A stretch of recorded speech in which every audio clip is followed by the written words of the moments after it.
ఎందుకంటే అక్కడ ప్రభువు చేసిన గొప్ప తనమును బట్టి, గొప్ప కార్యమును బట్టి మన ప్రభువుని జ్ఞాపకం చేసుకోవాలి.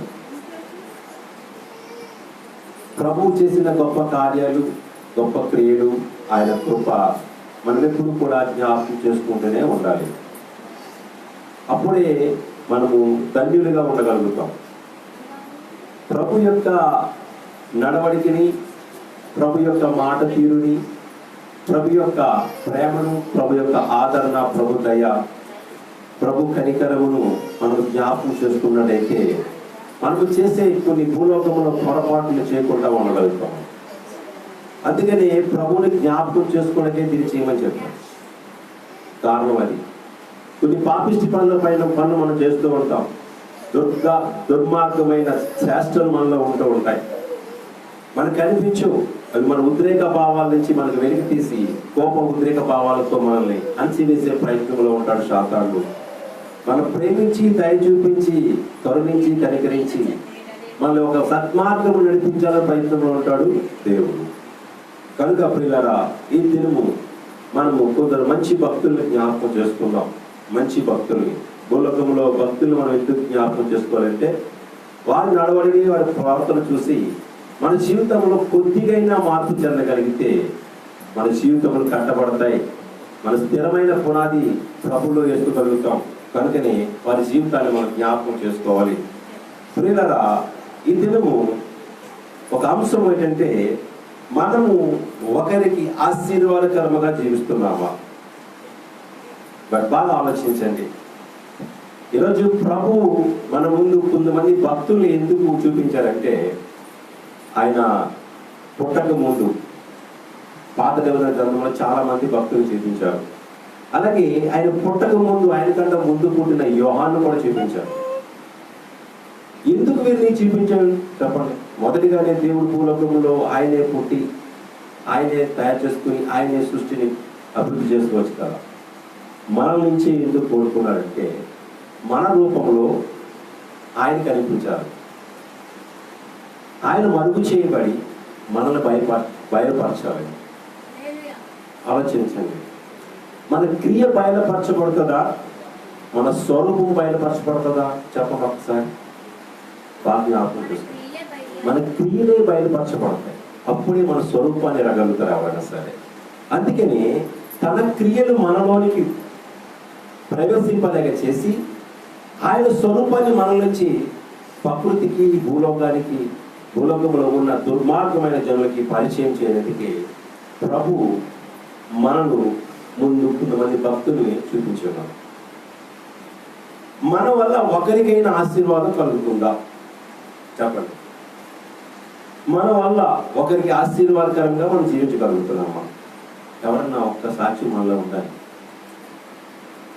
చాలా మంది చదువుకున్నప్పుడు అంటుంటారు, ఆ పక్కింటి ఉన్న వాళ్ళు అంటుంటారు, చూడరా ఆ కుర్రాడు ఎంత బాగా చదువుకుంటున్నాడు, ఆ అబ్బాయికి ఖర్చు పెట్టిన దాని మీద నీకు స్కూల్ ఫీజు కడుతున్నాను, సేమ్ నేను కష్టపడి కడుతున్నాను, ఆ అబ్బాయిని ఎలాగ చదివిస్తున్నారో, ఎటువంటి తిండి పెడుతున్నారో అంతకన్నా చక్కని తిండి పెట్టి నేను పోషిస్తున్నాను, కానీ మీరు భ్రష్టులు అయిపోతున్నారు.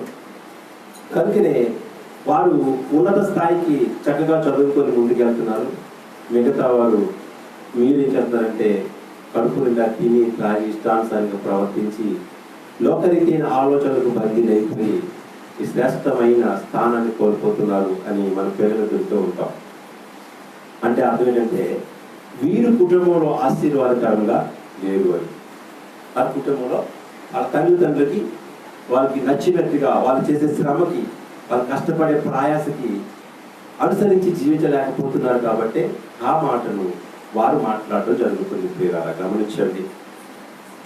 మరి దేవుని మాట విన్న కొందరిని ఆశీర్వాదకర్తలుగా దేవుడు చేశాడు, నియమించాడు.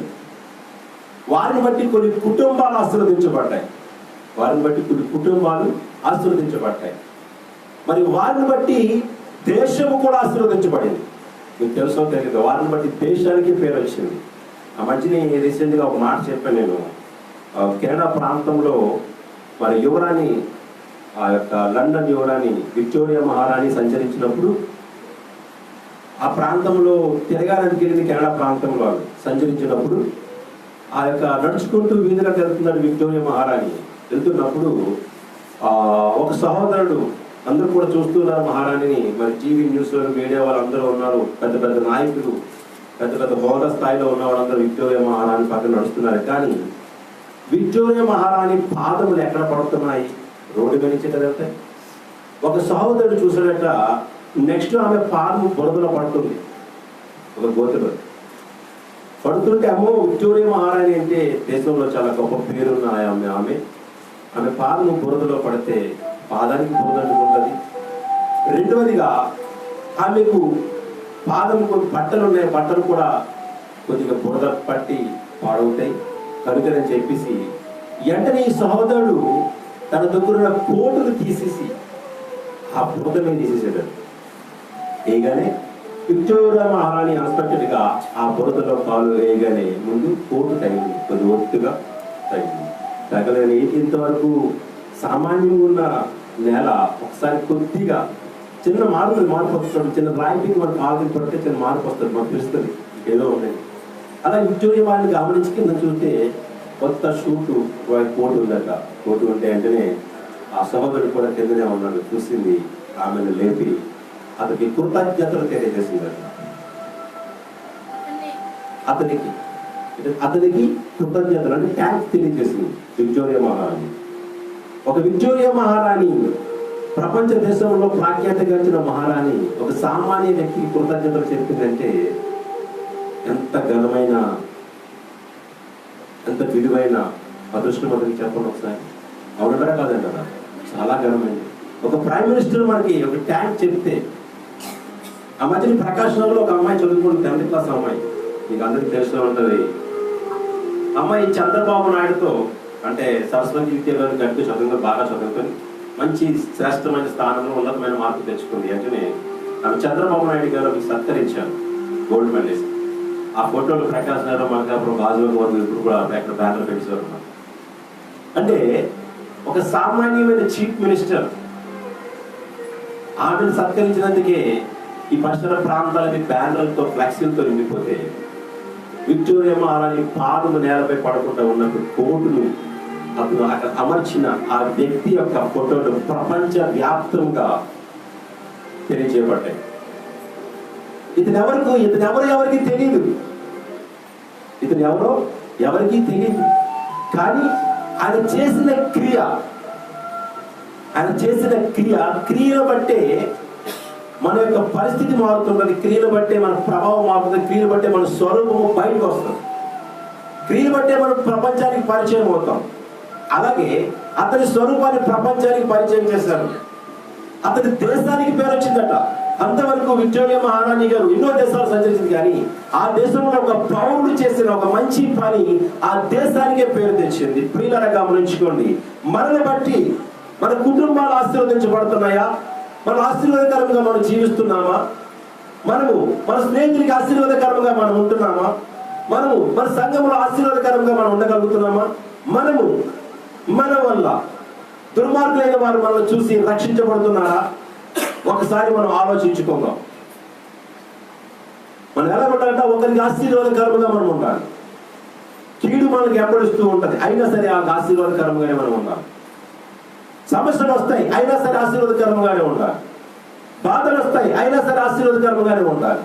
శోధనలు వస్తాయి, అయినా సరే ఆశీర్వాదకరంగానే జీవించాలి. ఎందుకు ఈ మాట చెప్తానంటే, ప్రభు శత్రువుని ప్రేమించమన్నాడు.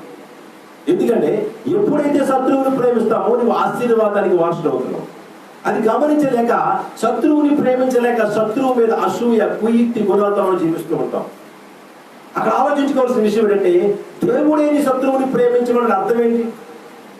నీ తల్లి ప్రేమించదే నాకు విరోధి కదా, నా విరోధులు మాట్లాడుతావు అనొచ్చు. నీ తండ్రి అనొచ్చు నా విరోధులు మాట్లాడుతావని. నీ స్నేహితులు అనొచ్చు, ఇంతవరకు ఆ కుళాయి గొట్టాల దగ్గర మేమిద్దరం గొడవలు ఆడుకున్నాం, తన్నుకున్నాం, నువ్వు ఆమెతో సహవాసం చేస్తున్నావని. భార్య భర్తను అవ్వచ్చు, వారి కుటుంబంతో మాట్లాడుతున్నావని కుటుంబస్తులు అనొచ్చు. కానీ ప్రభు అంటున్నాడు, నీవు అతన్ని ప్రేమించు, అతనితో మాట్లాడు, నువ్వు తగ్గించుకో, నీ జీవితాన్ని సరిదిద్దుకో, నువ్వు ఆశీర్వాదకరముగా ఉండు. హల్లెలూయా, హల్లెలూయా. ప్రభు మనకు ముందుగానే మన భక్తులు మనకు చూపించాడు. చూడండి, మన వాక్యంలోకి వెళ్దాం. ద్వితీయోపదేశకాండం 28వ అధ్యాయం 1వ వచనం చదువుకుందాం. 28వ అధ్యాయం 1వ వచనం.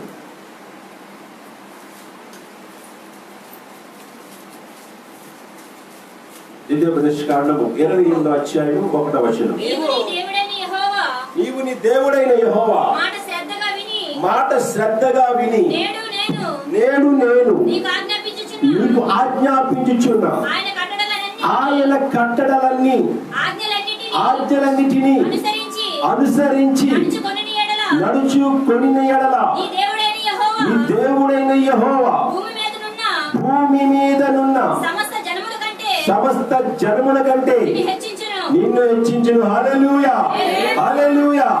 నిద్ర వస్తున్న వాళ్ళందరూ దేవుని స్తోత్రాలు చెల్లించండి. నిద్ర వస్తున్న వాళ్ళు, నిద్ర వస్తుంది మహేష్కి. హల్లెలూయా. నిద్ర వస్తున్న వాడు దేవునికి స్తోత్రాలు చెల్లించండి. అమ్మా కదా, ఓకేనా? సామెతల గ్రంథము 23వ అధ్యాయము 20-21వ వచనంలో మాట ఉంది. ఒక్కసారి చదువుకొని మనం ముందుకు వెళ్దాం. గత వారము ప్రసంగాల్లో 2 అంశాలు మీకు చెప్పాను. గత వారం మనం ఏం ప్రసంగం చెప్పుకున్నాం మనం గుర్తున్నామా? చెప్పాలి, అందరూ గుర్తుందో? మన ఆత్మీయతను పాడు చేసే 5 శారీరక బలహీనతలు. మొదటి తిండిపోతూ, రెండోది నిద్రపోతూ, మూడోది తాగుపోతూ, నాలుగోది తిరిగిపోతూ, ఐదోది సోమరిపోతూ. మన శారీరక బలహీనతలు ఇవి మన ఆత్మీయత ఆశీర్వాదాలు పాడు చేస్తుంటాయి. అందులో ఒక మాట ఉంది, 23వ అధ్యాయము 20-21 చదవండి. తాగుబోతులను, తిండిపోతులను, దరిద్రులగుదురు, నిద్రమత్తు, చింపుగుడ్డలు ధరించుకొనకు కారణమగును. దేవునికి స్తోత్రాలు తెలియజేయండి. నిద్రమత్తు, చింపుగుడ్డలు ధరించడం కారణం అంటే మన ఆశీర్వాదాలు పోగొట్టుకుంటాం. నిద్ర వల్ల 5గా ఆశీర్వాదం పోగొట్టుకున్నాడు. నిద్ర వల్ల సోదరులో మీరు వెళ్ళిపోతుందని ప్రభు సెలవిస్తున్నారు. మీరు సోదరులో ప్రవేశింపకుండా మెరుగుగా ఉండి ప్రార్థన చేయుడిని యాకోబు, యోహాను పేతురుని వెంటబెట్టుకుని వెళ్ళి ఆయన కొండకి వెళ్ళి ప్రార్థించినట్టు చెప్పండి. ఆయన కొండకి వెళ్ళి ఎలా ప్రార్థించారో చెప్పండి. మళ్ళా ప్రార్థన చేస్తాడా? కన్నీటి చుట్ట రక్తము వలె మాట్లాడి ప్రార్థన చేస్తున్నాడు. హల్లెలూయా, హల్లెలూయా. కనుక ప్రియులారా, మన నిద్ర పైన కొద్దిగా శ్రద్ధ తగ్గిద్దాం, తిండి పైన కొద్దిగా శ్రద్ధ తగ్గిద్దాం, సోమరితనం పైన కూడా కొద్దిగా శ్రద్ధ మనం తగ్గిద్దాం. కనుక ఇక మనకు దేవుడు సెలవిచ్చిన మాటలు ఇప్పుడు మనం జ్ఞాపకం చేసుకుందాము. ఇందులో 5 మీకు జ్ఞాపకం చేస్తాను. 5 కూడా అరగంటలోనే మీకు అందరికీ నేను తెలియజేస్తాను. అరగంటలో పరిచయం చేస్తాను. మీకు అందరికీ తెలిసిన వ్యక్తులే, కొత్త వ్యక్తులు కాదు. ఎందుకు మనం వారిని జ్ఞాపకం చేసుకున్నాం అంటే వారి స్థితిని బట్టి అయినా మనం ఆశీర్వాదకరంగా మనం జీవిస్తున్నామా లేదా అని తెలియచేయటకే. ఇది ఎందుకు మనం జ్ఞాపకం చేసుకోవాలి చెప్పండి? ప్రభు మనం ఎందుకు జ్ఞాపకం చేసుకోవాలి చెప్పండి? ఆయన పరిశుద్ధుడు, ఆయన ఏ పాపము చేయనివాడు, ఎటువంటి నేరము లేనివాడు. అటువంటి ఆయనకి అన్ని కష్టాలు వచ్చినప్పుడు భూలోకంలో సామాన్యంగా బ్రతుకుతున్న స్థిరమైన పునాది మనకు లేకపోయినా, పరిశుద్ధాత్మలో మనం జీవించలేకపోయినా, ఆత్మీయ సావాసంలో మనం ఉండకపోయినా, ప్రభు ఎప్పుడే మనం ప్రేమిస్తూ ఆయన అన్నాడు, మీరు చేసే ప్రతి పనులను, ప్రతి క్రియలను, ప్రతి కార్యక్రమంలోనూ మీరు నన్ను జ్ఞాపకం చేసుకోండి. అంటే ఆయన జ్ఞాపకం చేసుకుంటే కొన్ని పాపాలకు దూరంగా ఉంటాం. ఆయన జ్ఞాపకం చేసుకుంటే మన నోరు దృష్టి తగ్గించుకుంటాం. మనం ఆయన జ్ఞాపకం చేసుకుంటే మన అపవిత్రతను తొలగించుకునే ప్రయత్నంలో ఉంటాం. ప్రియులారా గమనించుకొని ఆయనని జ్ఞాపకం చేసుకుంటాం. ప్రభు మనం ముందున్న భక్తుల్ని మనం జ్ఞాపకం చేసుకుందాం. అబ్రహామును బట్టి ఎవరు ఆశీర్వదించబడ్డారు? అబ్రహామును బట్టి ఎవరు ఆశీర్వదించబడ్డారు? ఇది ప్రశ్న జవాబు. చెప్పండి. లోతు ఆశీర్వదించబడ్డాడు. Very good. హల్లెలూయా, హల్లెలూయా. లోతు అబ్రహాము చిన్నాన్న కుమారుడు. ఎవరైనా అబ్రహాము చిన్నాన్న కుమారుడు. లోతు అబ్రహాము సంరక్షణలో జీవిస్తున్నాడు. ఆయన సంరక్షణలో ఆయన జీవిస్తూ అబ్రహాము ఎప్పుడు కూడా తన కుమారుని ఎలా ప్రేమిస్తున్నాడో, తను ఎలాగ ప్రేమించుకుంటున్నాడో, తన కుటుంబాన్ని ఎలా ప్రేమించుకున్నాడు, ప్రతి విషయంలో కూడా తన చిన్నాన్న కుమారుడు కూడా అదే విధంగా ప్రేమిస్తున్నాడు. ఎక్కడ వ్యత్యాసం చూపించలేదు అబ్రహాము గారు. ప్రతి విషయంలో ప్రేమని ఆయన పంచారు. ప్రతి విషయంలో కూడా చివరికి ఒక విషయంలో తగాదా వచ్చినప్పుడు కూడా నీకు నాకు మధ్య ఎందుకు తగాదా? నాకు నీకు ఇచ్చిన వాడు దేవుడే కదా, కనుక నీ గొర్రెల కాపర్లకి నా గొర్రెల కాపర్లకి ఎటువంటి వ్యత్యాసం ఉండకూడదు, గొడవలు ఉండకూడదు. నీ వల్ల నా వల్ల నీవు నేను కూడా సమాధానంగా ఉండాలి, ఒకరి ఆశీర్వాదకరంగా ఉండాలి అనుకున్నప్పుడు లోతులో చిన్న బీజం ఉంది. అంటే నాకు మంచిది కావాలి, శ్రేష్టమైనది కావాలి, నాకు నేనుగానే అభివృద్ధి చెందుతాను, నాకు నేను కూడా ఒక స్థాయిలో ఉండాలి, నాకు కూడా ఒక మంచి పేరు రావాలని ఒక చిన్న దురాభిప్రాయం ఆయనలో ప్రవేశించి లోతును ఎక్కడ తీసుకెళ్ళాక నట్టేడికి వచ్చేసింది.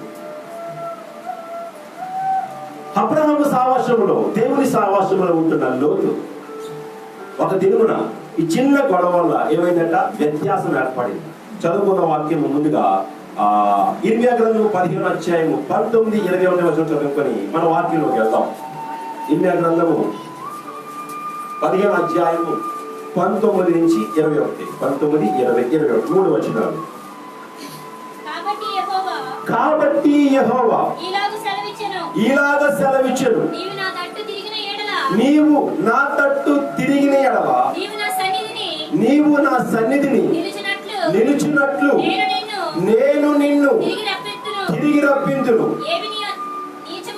ఏవి నీచములో ఏవి ఘనములో నీవు గుర్తు పట్టిన ఎడల నీవు నా నోటి వలె నుండు. వారు నీ తట్టునకు తిరగవలెను, గాని నీవు వారు తట్టునకు తిరిగిపోకూడదు. హల్లెలూయా. గమనించండి, అబ్రహాముకి దేవుడు నోరై ఉన్నాడు. అబ్రహాము గారిని దేవుడు ప్రేమిస్తున్నాడు. అబ్రహాముని దేవుడు చాలా చాలా ఉన్నతమైన స్థానానికి తీసుకెళ్తున్నారు. కారణం ఏంటంటే ఆయన దేవుని తట్టు తిరిగాడు. ఎవరితోటమ్మా? దేవుని తట్టు తిరిగాడు. దేవుని తట్టు తిరిగిన మనము సమాజంలో ఎవరైనా మన తట్టు తిరగాల, మనం వారి తట్టు తిరగాల, శాతాను తట్టు మనం తిరగాల, దేవుని తట్టు మనం తిరగాల? చెప్పండి. దేవుని తట్టే తిరగాలి. శాతాను తట్టు తిరిగితే దేవుడు మనం చూడలేడు. చూస్తాడంటారా? ఎందుకంటే మన హృదయం కావాలని ఫస్ట్ నీ హృదయానికి ఆయనకి ఇస్తే నీ హృదయ ఆలోచన ఎరిగిన దేవుడు నిన్ను ఆశీర్వాదకరముగా ఆశీర్వాదకర్తగా చేస్తాడు. హల్లెలూయా. 2 విషయాలు గమనించండి. నిన్ను ఆశీర్వాదకరముగా చేస్తాడు, నిన్ను ఆశీర్వాదకర్తగా చేస్తాడు. అందుకని అబ్రహాముతో దేవుడు ఒక చక్కని వాగ్దానం ఇచ్చాడు. ఈ ఒక్కసారి రాత్రికాల సమయం నుంచి బయటికి తీసుకొచ్చి ఒక్కసారి ఆకాశం వైపు చూడు. ఎవరంటే ఆకాశం వైపు చూడు. నువ్వు చాలా చింతపడుతున్నావు, నీకు పిల్లలు లేరని, నువ్వు చాలా బాధపడుతున్నావు, చాలా శోధన అనిపిస్తున్నావు, కానీ ఒక్కసారి నా బయటికి రా. నువ్వు లోపల ఉన్నావు, ఎక్కడున్నావు? లోపల అంధకారంలో ఉన్నావు, నీకు ప్రపంచం తెలియట్లేదు. ఒక్కసారి బయటికి రాని ఆ ఇంటి నుంచి బయటికి తీసుకొచ్చి ఆకాశం వైపు చూడమని చెప్పాడు. చూడమంటే ఆకాశంలో ఏముంటాయి చెప్పండి? చంద్రుడు, నక్షత్రాలు ఉంటాయి. అక్కడ చంద్రుడు చాలా శ్రేష్టంగా కనబడుతున్నాడు, పెద్దవాడు కనబడుతున్నాడు, చక్కని వెలుగు వస్తుంది. కానీ నాకు చంద్రుడు ఒక్కడే కావాలంటాడా? ఈరోజు చిన్నపిల్లలు ప్రతి ఒక్కరికి చంద్రుడే కావాలి, నక్షత్రాలు వద్దాడు. అబ్రహాముకి అందుకనే ఈ చంద్రుని నక్షత్రాలు నాకు ఎందుకు చూపిస్తున్నాడు దేవుడు? ఒకసారి ఆలోచించుకుందాం. చంద్రుని నక్షత్రాలను దేవుడు ఎందుకు చూపిస్తున్నాడు? కారణం ఏంటంటే అబ్రహాములో ఉన్న ఆలోచన, నాకు ఒకటి కొదువు ఉంది, ఆ కొదువును భర్తీ చేసుకోవాలి. దేవుడు నన్ను చూస్తున్నాడో లేదో నాకు తెలియదు, కానీ నా విజ్ఞాపన వింటున్నాడో నాకు తెలియదు, కానీ తన మనసులో బాధపడతాడు, కానీ బయటికి ఎప్పుడు చెప్పలేదు, బయట ఎవరితో కూడా అనలేదు. అతని విశ్వాసాన్ని పరీక్షించి దేవుడు అన్నాడంట, దాని బయటికి అని చెప్పేసి ఆకాశాన్ని చూపించి ఆ నక్షత్రాలు ఒక్కసారి లెక్క పెట్టగలవా అన్నాడంట.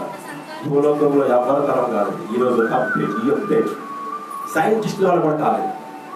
చంద్రుని కనుక్కున్నారు, సూర్యుని కనుక్కుంటున్నారు, కానీ గ్రహాలు కనుక్కున్నారు, కానీ నక్షత్రాలు ఎన్ని ఉన్నాయో కనుక్కోలేకపోతారు. 1000 కోట్లు ఉన్నాయి. ఈరోజు కూడా అంత చెక్కలేని నక్షత్రాలు. అంతకంటే నీ సంతానము విస్తరింపచేస్తానన్నాడు దేవుడు. హల్లెలూయా. మొదటిగా నిన్ను ఆశీర్వదిస్తాను, 2 నిన్ను ఆశీర్వాదకర్తగా ఉంచుతాను, నియమిస్తాను చెప్పాడు. అలాగే దేవుడు నియమించాడు. ఎందుకంటే నీ దేవుడైన యెహోవా మాట శ్రద్ధగా విన్నావు కాబట్టి. ఈ రోజు అందరూ దేవుడైన మాట శ్రద్ధగా వింటున్నారు. నువ్వు శ్రద్ధగా వినకపోవడం వల్లే నువ్వు ఆశీర్వాదకర్తగా ఉండలేకపోతున్నావు. మెయిన్ కారణం అది. లోపం వల్ల ఉంది.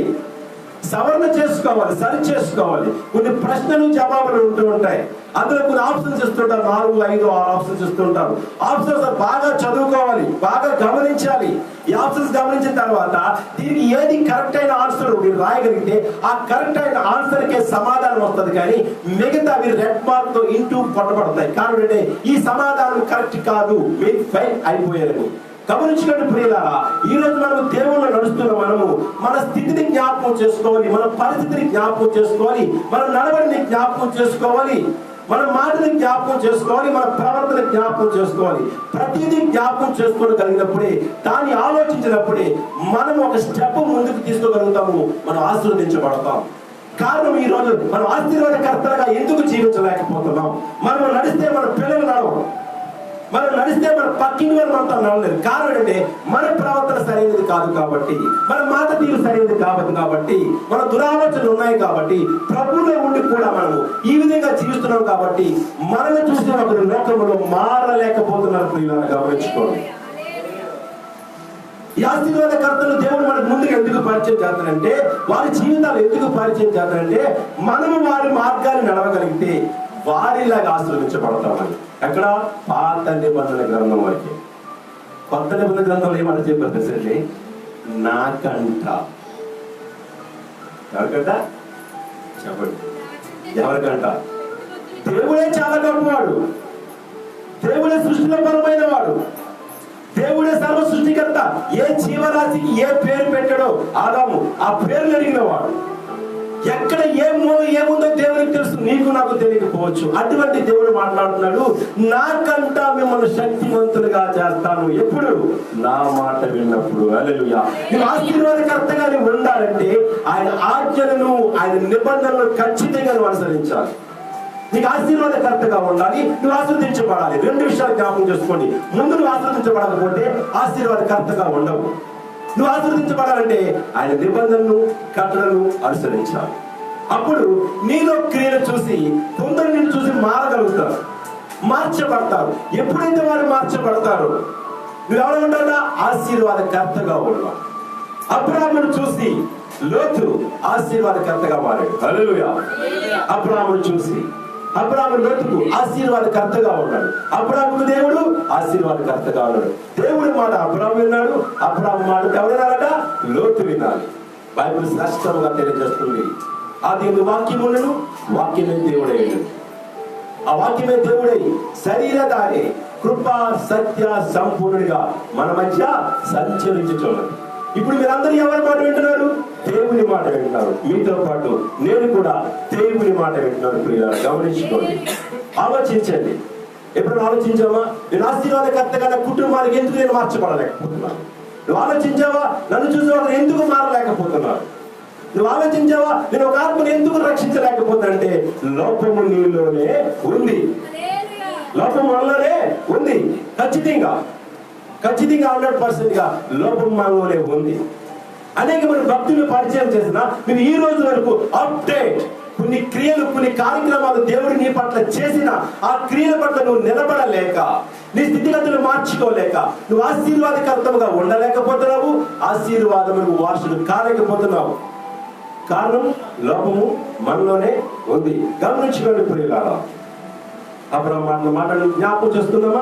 మనం వారి తట్టు తిరగకూడదు. ఎవరి తట్టు? శాతాను తట్టు తిరగకూడదు. శాతాను క్రియల తట్టు మనం తిరగకూడదు. ఎవరి తట్టు తిరగాలట? దేవుని తట్టు తిరగాలి. మనం దేవుని తట్టు తిరిగితే దేవుడు మన తట్టు తిరుగుతాడు. ఒక వాక్యం ఉంది యాకోబు పత్రికలో, ఏంటో, నీవు దేవుని యొద్దకు రా, అప్పుడు నేను నీ యొద్దకు వస్తాను. నీవు నా దగ్గరికి రా, అప్పుడు నేను నీ యొద్దకు వస్తాను. దేవుని యొద్ద వెళ్ళేందుకు, దేవునితో గడపడానికి ఎవరు ఇష్టపడతారో వారు ఆశీర్వదించబడతారు. ఎవరు ఇష్టపడతారో వారు ఆశీర్వాదకర్తలుగా ఉంటారు. హల్లెలూయా, హల్లెలూయా. ఫర్ ఎగ్జాంపుల్, చిన్న గొడవ అయింది ఎవరితోనైనా. నువ్వు దేవుని నమ్ముకున్నావు, అని నువ్వు దేవుని నమ్ముకోలేదు. నువ్వు దేవుని నమ్ముకున్నావు, అని నువ్వు దేవుని నమ్ముకోలేదు. అది ఏమంటారు తెలుసండి? చెప్పండి ఒకసారి, ఏమంటారు? ఏంటమ్మా మీ దేవుడు మీకు అదే నేర్పాడా అంటున్నాం. రీసెంట్ గా ఈ మధ్యకాల సమయంలో ఒక సమస్య విన్నాను. అల్లూరి సీతారామరాజు కాలనీలో ఒక సహోదరు మధ్య భార్య భర్తల వివాదం ఏర్పడింది. ఆ వివాదంలోని ఇరువురు కలిసి గొడవలు ఆడుకొని భార్య ఒక కంప్లైంట్ చేసింది పోలీస్ స్టేషన్ కి. భర్త ఏం చేయాలి? తలదించుకోవాల్సిన పరిస్థితి వచ్చేసింది. కుటుంబము తలదించుకోవాల్సిన పరిస్థితి వచ్చింది. కానీ వీరు దేవుణ్ణి నమ్ముకున్నారు. దేవుణ్ణి నమ్ముకున్న వీరు ఎక్కడికి వెళ్ళారట? చెప్పండి. దేవుడే నీకు సర్వజ్ఞాని. బైబిల్లో సమస్తము తెలియచేయబడి ఉంది తెలుసా. నీవు భార్య భర్తలు ఎలాగ జీవించాలో, నువ్వు పిల్లల్ని ఎలాగ పెంచాలో, ఇరుగు పొరుగు వాళ్ళని ఎలాగ ప్రేమించాలో, ఎవరికి ఎటువంటి సహాయం చేయాలో అని ఈ పరిశుద్ధ గ్రంథం మనకి స్పష్టంగా తెలియజేయబడుతుంది.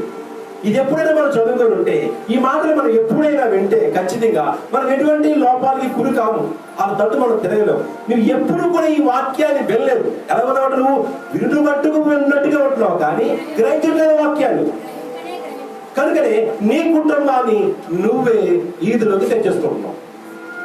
ప్రియులారా, ఆమెను తన భర్తను ఈరోజు లోకం ఏమంటాం తెలుసా? అమ్మా, మీరు దేవుడిని నమ్ముకున్నారు కదా, దేవుడు నమ్ముకున్న వాళ్ళు ఎలాగే ఉండాలా? నువ్వు ఉన్నావా? ఆశీర్వాదకర్త, ఆశీర్వాదం కరంగా నువ్వే లేవు. ఇంకో నువ్వు ఎలా తెలియచేయగలవు? ప్రియులారా, దేవుని భక్తులు పరిచయం చేశాడు. ఆయన భూలోకానికి వచ్చాడంటే ఆయన దేనికోసం ఆశపడి కాదు, ఒక్కడ చెప్పి ఆలోచించండి, నిన్ను నన్ను సరిచేయనందుకు మాత్రం. నీ వల్ల నా వల్ల ఏమైనా ఒక్కసారి ఆలోచించుకుంటే మనం చాలా తక్కువ, మన డబ్బుల్లో ఉన్న చాలా తక్కువ, ₹1 విలువ లేనిది ₹1. ఆ రూపాయి పాటు కూడా మనం చేయలేదు. ఒకసారి దేవుని దృష్టిలో మనం ఆలోచించుకోండి. విలువ లేని రూపాయి అడుక్కులతో వేస్తాం, అవునా? ఇది మనకి ఏంటి పని కదా. ఈరోజు చాక్లెట్ కూడా రావట్లేదు. ఒక లాలీపాప్ కొనాలంటే ₹2 కావాలి, ₹5 కావాలి. ఈ విలువ లేని రూపాయి అసలు ఆలోచించుకోను. ఎందుకు రూపాయి విలువ లేదు? ఈరోజు నీకు నాకు విలువిచ్చే దేవుడు ఉన్నాడు. మనము విలువ పెట్టి కొనబడిన వారము. హల్లెలూయా. ఇటువంటి ప్రభు శరీరమును, రక్తమును, శ్రమను ఆయనను మనము బ్రతికించింది కాబట్టి మనము విలువ పెట్టి కొనబడిన వారు. నువ్వే ఒకరికి మాదిరికరంగా జీవించకపోతే, నువ్వే ఆశీర్వాదాన్ని కోరుకోకపోతే, ఆశీర్వాదకర్తగా నువ్వు ఎలాగ జీవించగలవు? ప్రతి విషయంలో క్రైస్తవులు చేస్తున్న పెద్ద తప్పు తప్పిపోవుట. ఏ విషయంలో? ఆత్మీయ స్థితిలో తప్పిపోవుట, దేవుని వాక్యమును విడిచిపెట్టిన విషయం తప్పిపోవుట, దేవుని నిబంధనలు విడిచిపెట్టి తప్పిపోవుట, దేవుని ఆజ్ఞను గ్రహించి కూడా వినకుండా, ఆశ్రయించకుండా, అనుసరించకుండా తప్పిపోవుట. నువ్వు ఎలా ఆశీర్వదించబడతావు? ఎలా ఆశీర్వాదకర్తగా ఉంటావు? అప్పుడు ఏ విషయంలో తప్పిపోయాడు ఒక్కసారి చెప్తావా? దేవుడే చెప్పలేకపోయాడు. దేవుడు తెలుసా, నా స్నేహితుడైన అబ్రాహాము దగ్గర నేనేమైనా దాయగలనా అన్నట. స్నేహితుడి దగ్గర ఎవ్వరూ కూడా ఏమీ దాయలేరు. పాపిష్టి విషయమైనా, పాపపు విషయమైనా, గొప్ప విషయమైనా ముందుగా తెలియజేసుకునేది స్నేహితుడికే. అందుకే నేను నిజమైన స్నేహితుడిని అంటున్నాడు యోహాను సువార్త 15వ అధ్యాయంలో. హల్లెలూయా. నేను మీకు స్నేహితుడిగా ఉంటానన్నారు ఆయన దేవుడు. అటువంటి అబ్రాహాముని ఆయన స్నేహితుడిగా ఆహ్వానించాడు. నా స్నేహితుడు అయ్యాడు. నా స్నేహితుడి దగ్గర ఏమి దాయలేదు. ఎంతటి చక్కని సావాసము అబ్రాహాముకి దేవుడు ఉన్న సావాసం. ఎంతటి చక్కని సావాసం అండి. ఎందుకు స్నేహితుని వివరించాడు దేవుడు అంటే, ఈ రోజు నీకు సమస్య వచ్చినప్పుడు నీ బాధను ఎక్కువగా పంచుకునేది నీ స్నేహితులతోనే. నీ బాధను ఏదైనా నీకు అవసరమైతే ముందుగా తెలియజేసే స్నేహితుడు నీకు ఉపయోగపడతాడు. ఆ స్నేహితుడికి నువ్వు తెలియజేస్తావు, ఆ స్నేహితుడికి నువ్వు వివరిస్తావు, ఆ స్నేహితుడు నీ బాధను కనపరుచుకుంటావు. కనుక నీ స్నేహితుడు నీకు సహకరిస్తాడు. అబ్రాహాము దేవుణ్ణి స్నేహితుడిగా తన సమస్త బాధను తెలియజేసుకునేవాడు, దేవునితో మాట్లాడేవాడు. మీరు నా స్నేహితులై ఉండాలి. తన స్నేహితుడి కొరకు తన ప్రాణము పెట్టిన ఎక్కువైన వాడు, ప్రేమ గలవాడు ఎవరైనా ఉన్నాడంటే దేవునికి మనము ఎక్కువగా ఆయన ఆరాధించే వారమైతే, ఆయన ప్రేమించే వారమైతే, ఆయనతో సహవాసం చేసిన వారమైతే దేవుడు మనకి స్నేహితుడుగా ఉండి మనం నడిపిస్తాడని చెప్పేసి ఈ వాక్యము మనకి తెలియజేయబడుతుంది. ప్రియులారా, గమనించుకోండి. ఆదికాండము 13వ అధ్యాయం చూసుకున్నాం. 1 నుంచి 11 ఒక వచనాలు చూసుకున్నాం ఒకసారి. ఆదికాండం చదవండి. అబ్రాహాము తనకు కలిగిన సమస్తములో తన భార్య తనతో కూడానున్న లోతును వెంటబెట్టుకొని, ఈ రోజు ఎంతమంది లోకంలో భార్య భర్తలు, భర్త బాగుంటే భార్య బాగుడు, భార్య బాగుంటే భర్త బాగుడు. అవునంటారా? చెప్పండి కాదంటారా? యోబు బాగున్నాడు, యోబు భార్య బాగుందా? సంసోను బాగున్నాడు, సంసోను భార్య బాగుందా? అమ్మ రూతు అమ్మ తర్వాత ఓర్పా ఇద్దరు ఉన్నారు, నయోమికి ఇద్దరు కోడళ్ళు. మరి ఎవరు బాగున్నారట? రూతు బాగుంది అంటే పెద్ద కుమారుడు భార్య బాగుంది, చిన్న కుమారుడు భార్య బాగుందా? బాగోలేదు. మరి రూతు గురించి అద్భుతమైన, నయోమి గురించి అద్భుతమైన మాట ఉంది. ఎంత గొప్ప మనసు కలిగి ఉంటేనే కానీ కోడలు ఆ విధమైన మాట మాట్లాడదండి. నిజం చెప్తున్నాను. వాక్యానుసారం నాకు ఒక్కసారి మీరు ప్రార్థనలో ఉంటాను, వాక్యం చదువుకుంటాను, వాక్యం ప్రిపేర్ చేసుకుంటాను. ఆ వాక్యం చదివినప్పుడు నాకు అనిపిస్తుంది ఆ మాటను చూస్తే చాలా అద్భుతమైన మాట. రూతు గారు మాట్లాడిన మాట ఒకసారి దేవుడు మాట్లాడండి. అబ్రహాము దగ్గర ఏమైనా తాయగాలంటే నా ఒళ్ళు గగ్గులు పుట్టేస్తుంది. ఇక్కడ నా చర్మం మీద నా రోమాలు లేచి నుంచి ఉంటున్నాయి. ఆ రూతు మాట విన్నప్పుడు నా చర్మం మీద నా రోమాలు లేచి నుంచి ఉన్నాయండి. ఎంత అద్భుతమైన మాట. ఆ మాట గ్రహించండి. అత్త ఎవరిదంటే, అత్త నీ జనాంగమే నా జనాంగం, నీ దేవుడే నా దేవుడు, నీ బంధువులే నా బంధువులు. ఆ మాట ఏ కోడలైన పూలకు అనగలదా? చెప్పండి. ఎంత తల్లి ప్రేమను చూపిస్తే మాట్లాడింది. ఒకసారి అర్థం చేసుకున్న మాటలో తల్లి కంటే ఎక్కువ ఎప్పుడైతే అత్తగారు ప్రేమిస్తారో ఆ మాట కోడల నుంచి నోటి నుంచి విడుదల కలుగుతుంది. కాబట్టి రూతు ఆశీర్వాదకరముగా ఉంది. దేవుడు రూతుని ఆశీర్వాదకర్తగా తయారు చేస్తాడు దేవుడు. హల్లెలూయా, హల్లెలూయా. దేవుని మాటలు మేము చూడండి ఎంత నమ్మకం ఉండాలో. ఒక నయోమి ప్రవర్తన చూసి, నయోమి మాట తీరు చూసి, నయోమి నడవడు చూసి భర్తను కోల్పోయి యవ్వనములో ఉన్న నయోమి ఎవరితోనైనా పోవచ్చు, కానీ కోడలు చెప్తుంది మీరు కూడా వయసులో ఉన్నారు, మీకు నచ్చిన వారితో పోయి పిల్లలు కానండి అంటే ఈ వార్త పరిగెట్టి పారిపోయింది. రూత్ అంటున్నట, అత్త నీ దగ్గర నేను నేర్చుకోలేదు తెలుసా, నీ దగ్గర నేర్చుకునేది తెలుసా? నీ ప్రవర్తన, నీ మాట తీరు, నీ లోపల తత్వము, నీ గుణము నేర్చుకొని ఈ రోజు నిన్ను విడిచి పోలేకపోతే కారణం ఏంటి? నీవు నమ్మిన దేవుడు చాలా శ్రేష్టమైన వాడు, బలమైన వాడు. కనుక నీ దేవుడే నా దేవుడు, నీ జనమే నా జనము, నీ బంధువులే నా బంధువులని ఖచ్చితంగా సవాలు చేసే మాట ఇస్తుంది రూతు. అందుకనే చరిత్రలో మిగిలిపోయేలాగా దేవుడు ఆశీర్వాదకర్తగా రూతుని నియమించుకున్నాడు. హల్లెలూయా. ఈ రోజు నిన్ను నన్ను ఎందుకు నియమించుకోలేకపోతున్నాడంటే నీలో ఉన్న స్వార్థము, ఈర్ష్య, అసూయ, కోపము, డంబము, అహంకారము, అహంభావము నిన్ను నన్ను అంచవేస్తున్నాయని గమనించలేకపోతున్నావు. ఎందుకు నువ్వు ఆశీర్వాదాన్ని పోగొట్టుకుంటున్నావు? కేవలం వాక్యాలు విని కూడా, వాక్యం చదువు కూడా, వాక్యానుసారం జీవితం ఎందుకు జీవించలేకపోతున్నావు? దుష్ట మనసుని కలిగి ఉన్నావు. దుష్ట మనసు కలిగి ఉంటే తెలుసండి, ఏదేను వనము నుంచి ఆదామును బయటికి నెట్టివేశాడు. కేవలం తప్పు చేసింది ఇక్కడ ఎవరు? ఆదామా? అవ్వ. అవ్వ తప్పు చేసింది, కానీ ఆదాము ఎందుకంటే తెలుసా?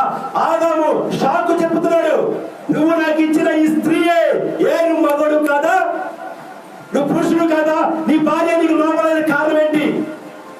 భార్య మాటకు లోపడ్డావు కానీ దేవుని మాటకు లోపడలేకపోయావు. అందుకనే ఈ భార్య చేసిన పాపానికి ప్రాయశ్చిత్తము నువ్వు ఏ దేవుని వలన నుంచి బయటికి పో. Get out my house. అదే నా ఆశీర్వాదకరమైన గృహంలో నుంచి నువ్వు పాత్రుడు కాదు, నువ్వు నా మాట వినలేదు కనుక నీ స్థానం ఇది కాదు, బయటికి వెళ్ళిపో. నేను ఆశీర్వాదకర్తగా భూలోకాన్ని నిర్మించాలనుకున్నా, నేను ఆశీర్వదించాలనుకున్నాను, కానీ నువ్వు నాకు వ్యతిరేకంగా జీవించి నీకు రావలసిన ఆశీర్వాదం పోగొట్టుకుని శాపగ్రస్తుడైపోయావు. నువ్వు ఎలా ఇప్పుడు నీ విలువ నీకు తెలియాలంటే నువ్వు కష్టపడితే నీ విలువ నీకు తెలియదు. పడేసరి కష్టాలు నువ్వు సుఖపడలేక ఏం చేద్దాం అనుకున్నాను, కష్టపడేలా నువ్వు బ్రతకాలనుకున్నావు. ప్రియులారా, ఈ రోజు దేవుడు ప్రతి ఒక్కరికి మాట్లాడుతున్నామంటే నిన్ను ఆశీర్వదించాలనుకుంటున్నాడు, నిన్ను ఆశీర్వాదకర్తగా ఉపయోగించుకోవాలనుకున్నాడు. కానీ నువ్వు కష్టపడాలనుకుంటున్నావు. ఏ విషయంలో? లోకరీతని విషయంలో, దేవుని విషయంలో కాదు. అబ్రాహామును వెంబడించిన లోతుకు ఎప్పుడు తెలిసింది తెలుసా? పోగొట్టుకున్న తర్వాత తెలిసింది అబ్రాహాము విలువ. ఆయనను అబ్రాహాము విడిచిపెట్టలేదు. లోతు దుర్మార్గమైన ఆలోచన కలిగి శ్రేష్టమైన స్థానం ఎంచుకొని ఎక్కడికి వెళ్ళిన సొదొమ గొమొర్రా పట్టణం అయితే శ్రేష్టమైన పట్టణములు, ఈ పట్టణం అయితే చక్కగా పంటలు పండించుకోవచ్చు ఆశపడి అందంగా కనిపించిన పారిపోయాడు. పారిపోయిన తర్వాత లోతుకి దుర్గతి వచ్చేసింది. దేవదూతలు కూడా వచ్చారు ఆయనకి. ఆ లోకంలో ఉన్న వారందరూ దుర్మార్గులు, శ్రేష్టమైన వారు కాదు, వ్యభిచార సాంగత్యము గలవారు. అటువంటి వారితో సావాసంలోకి ఏర్పడింది. అబ్రాహామును విడిచి లోతు వెడలిపోయాడు. ఈరోజు దేవుని విడిచి వెళ్ళిపోతే ఆశీర్వాదాన్ని పోగొట్టుకుంటాం. ప్రియులారా గమనించుకోండి. చక్కని మాటలు ఉన్నాయి, మనం గ్రహించలేము. ఒక చిన్న మాట మన జీవితాన్ని మారుస్తుంది. ఒక చిన్న మాటే ఎన్ని ఆత్మలు రక్షించేది చిన్న మాట. చెప్పండి, నన్ను రక్షించలేదా? మిమ్మల్ని రక్షించలేదా? మీకు ఒక సాక్ష్యం లేదా? ఎందుకు ప్రస్తుతం అయిపోతున్నావు? కారణం ఏంటంటే తెలిసి ఎదిగి ఎదిగి నేను ఎంతో చెడిపోయాను, నీ చిత్తము నెరవేర్చగా. ఏమా దాని రాకపోతే దాని అద్భుతమైన పాట. ఎవరైనా బహుభ్రష్టుడు కయీను. ఏమైనా భ్రష్టుడు అయిపోయాడు, దేశదిమ్మడు అయిపోయాడు.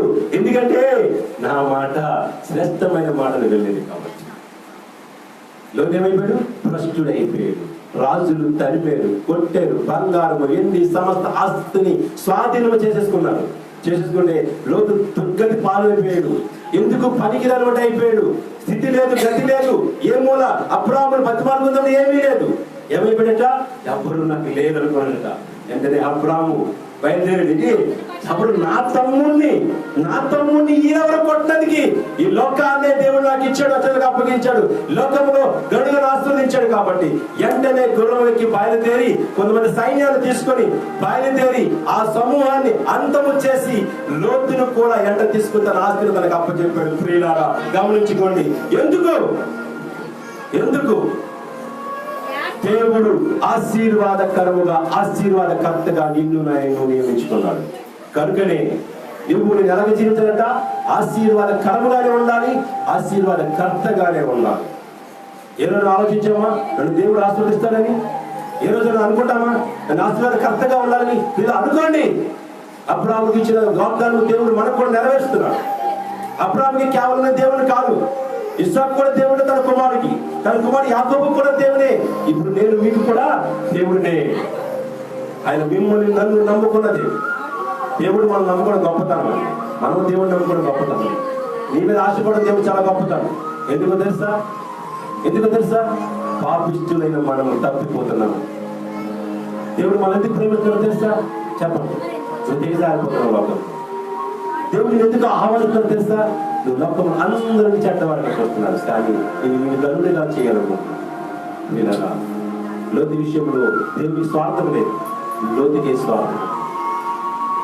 అబ్రాహాము ఎంత ప్రేమించాడు దేవుడు, లోతును అంతే ప్రేమించాడు. ఎలాగ తెలియజేస్తారు చెప్పండి? అబ్రాహామును దేవుడు ఎంత ప్రేమించాడో లోతును అంతే దేవుడు ప్రేమించాడని మీరు ఎలాగ చెప్పగలరు? చెప్పండి. ఒక రుజువు మీకు చూపిస్తాను. ఎలా చెప్పగలరు? ఎవరికైనా తెలుస్తా మాట చెప్పండి, దయచేసి చెప్పండి. అబ్రాహామును దేవుడు ఎంత ప్రేమించాడో లోతును కూడా దేవుడు అంతే ప్రేమించాడు. ఒక్క మాట చెప్పండి. నేను ఒక్కసారి చదివాను, 3 సార్లు బైబిల్ చదివాను చూడండి, కానీ ఆ మాట ఒక్కసారి చదివాను. ఆ ఒక్కసారి ఇక్కడ వెళ్ళిపోయింది. ఈ మాట దేవుడు మాట ఎక్కడంట? మనుషులను హృదయంలో ఉంచుకొని చెప్తున్నాడు దేవుడు. మనుషుల్లో నాటబడి ఉంటాయి మాట, దేవుడి మాట హృదయంలో నాటబడి ఉంటాయి. హృదయంలో ఒక్కసారి ఆ బీజం నాటబడితే మొక్క ఏం చేస్తుందట చెప్పండి? మన్ను నేల పడితే ఏం చేస్తుంది? ఉద్భవిస్తుంది, బ్రతుకుతుంది, జీవం వస్తుంది. జీవం వచ్చిన ఆ చిన్న మొక్క వృక్షంలాగా తయారైపోయి ఎంత మందికి నీడనిస్తుంది చెప్పండి ఒక్కసారి. ఆ వృక్షాన్ని దేవుడు ఏమన్నా తెస్తా? నీ పంటలు పురుగులు తినివేయకుండా నేను కాపుదల ఉంటానన్నాడు దేవుడు. హల్లెలూయా చెప్పండి. కూడా దేవుడు మైపరచండి. వేసుకునే శ్రేష్టమైన మొక్క దేనైనా సరే దేవుడు శాతాన్ని మృంగివేయకుండా, శాతానిగా మొక్కనప్ప చెప్పకుండా అతను కాపుదల ఉన్నాడు. ఆ మాట మీకు ఎక్కడ ఉందో మీకు తెలుసా? పోనీ మలాకీ గ్రంథం 3వ అధ్యాయంలో ఉన్న చూడండి. ఆ మాట చదువుకుంటారు ఇంటికి. కేవలం దేనికంటే దేవుని మాట వినకపోవడం వల్లే మనం ఆశీర్వాదకరంగా ఉండలేకపోతున్నాము, ఆశీర్వాదకర్తలుగా మనము నియమించలేకపోతున్నాము. ఆదికాండం ఆ మాట ఎక్కడ నేను చెప్తాను. అబ్రాహాము అలాగే దేవుడు లోతును కూడా ఎక్కడ ప్రేమించో తెలుసా? అబ్రాహాము ఇంటికి 2 అతిథులు వెళ్ళారట. ఎవరు? 2 అతిథులు, దేవదూతలు. అతిథులు అంటే ఎవరు? ఈరోజు క్రైస్తవుడు ఎవరైనా మీ ఇంటికి వచ్చాడంటే అతిథి, దేవదూత సమానం.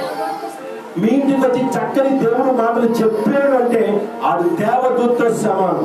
మీ ఇంటికి వచ్చి లేనిపోయిన మాటలు చెప్పాడంటే అది విరోధితో సమానం. గమనించుకోండి. ఇది ఒక్కడి మీ జీవితంలో జ్ఞాపకం చేసుకోండి. మీరు ఎప్పుడు ఎక్కడ సాంగత్యం చేసిన ఎవరితో మాట్లాడినా మీ ఇంటికి వచ్చి మీకు తార్చబడి మీతో మాట్లాడినప్పుడు చక్కగా దేవుని మాటలు మాట్లాడితే దేవుని మాటలు మీకు తెలియచేస్తే, దేవుని ప్రవర్తన గురించి మీకు తెలియచేసి మిమ్మల్ని మంచి మార్గంలో నడిపించుకోవాలనుకుంటే వాడు దేవదూతతో సమానం. మిమ్మల్ని చెడు మార్గమును, చెడు ఆలోచనలు, దుష్టతనమును కలుగజేసి దుష్ట మార్గమును మీకు తెలియచేయాలంటే మీరు వెంటనే ఎవరితో సమానమట? సాతాను బంధకములు పడిపోయిన సమానం. అందుకే అన్నాడు, మీరు మీ తట్టు తిరగాలి కానీ మీరు వారి తట్టు తిరగకూడదు. గమనించుకోండి. ఎక్కడ జీవితంలో జ్ఞాపకం చేసుకుంటే మనం ఆస్వాదించకూడదు. ప్రియులారా, ఇద్దరు దేవదూతలు ఎక్కడికి వెళ్ళారు? అబ్రాహామును గృహకి వెళ్ళారు అతిథులు. అదే దేవదూతలు లోతు ఇంటికి కూడా వెళ్ళారు. ఆ సాయంకాలం మందు ఇద్దరు దేవదూతలు సొదొమ చేరుకున్నప్పటికీ లోతు సొదొమ గవిని యొద్ద కూర్చొని ఉన్నాడు. లోతు వారిని చూసి వారి ఎదురునుండకు లేచి సాష్టాంగ నమస్కారం చేసి, నా ప్రభువులారా దయచేసి మీ దాసుని ఇంటికి వచ్చి రాత్రి వెళ్ళబుచ్చి కాలు కడుక్కొనడి. అంటే ఇంటికి వచ్చి కాలు కడుక్కొని భోజనం చేసి సేద తీర్చుకొని విశ్రమించి ఎల్లమని చెప్పడం. అర్థమైందమ్మా? మరి లోతుని విడిచిపెట్టచ్చు కదా దేవుడు. ఎందుకు? లోతు స్పష్టమైన మనస్తత్వం వచ్చింది కదా, బయటికి వెళ్ళిపోయాడు. ఇంకెళ్ళకండి దేవతలు మీరు ఇక్కడికి అని చెప్పలేదు. దేవుడు అబ్రాహామును ఎంత ప్రేమించాడో లోతును అంతే ప్రేమించాడు. లోతుని మార్చాలని ప్రయత్నం చేస్తున్నాడు దేవుడు. లోతు దుష్మార్గం పట్టాడు, దుష్టుల మార్గం పట్టాడు. అది కాదు 14 అధ్యాయం ఒకసారి 12 నుంచి 17. అది కాదు 14 అధ్యాయం 12 నుంచి 17. సహోదరుడు కుమారుడైన లోతు సొదొమలో కాపురముండెను గనుక అతని ఆస్తిని పట్టుకొని పోగా తప్పించుకొనిన ఒకడు వచ్చి ఎబ్రీయుడైన అబ్రహామునకు ఆ సంగతి తెలిపిన. బాగా గమనించుకోండి.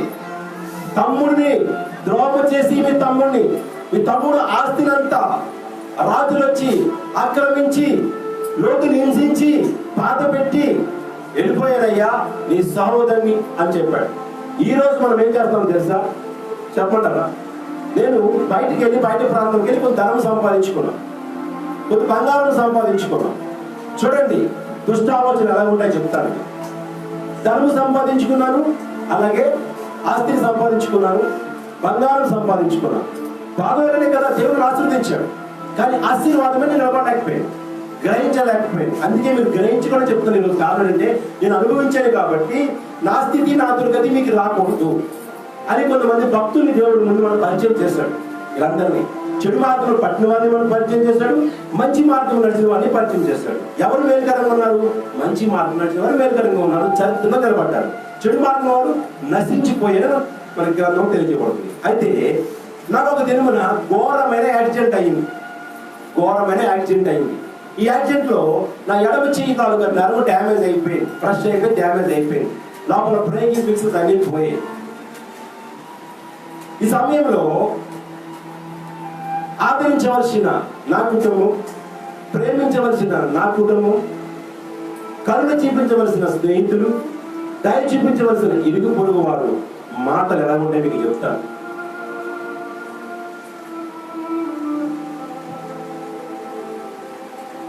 ఇప్పుడు ఆస్తి సంపాదించుకొని దాచుకున్నాడు కాబట్టి, ఇప్పుడు ఆస్తి సంపాదించుకొని మమ్మల్ని మోసం చేశాడు కాబట్టి ఆడికి ఆ దుర్గతి పట్టింది అని నా కన్న తండ్రి వేరొకరితో ఆ మాట అన్నప్పుడు నా హృదయం ఏమవుతుందమ్మా? ఒకసారి ఆలోచించాను.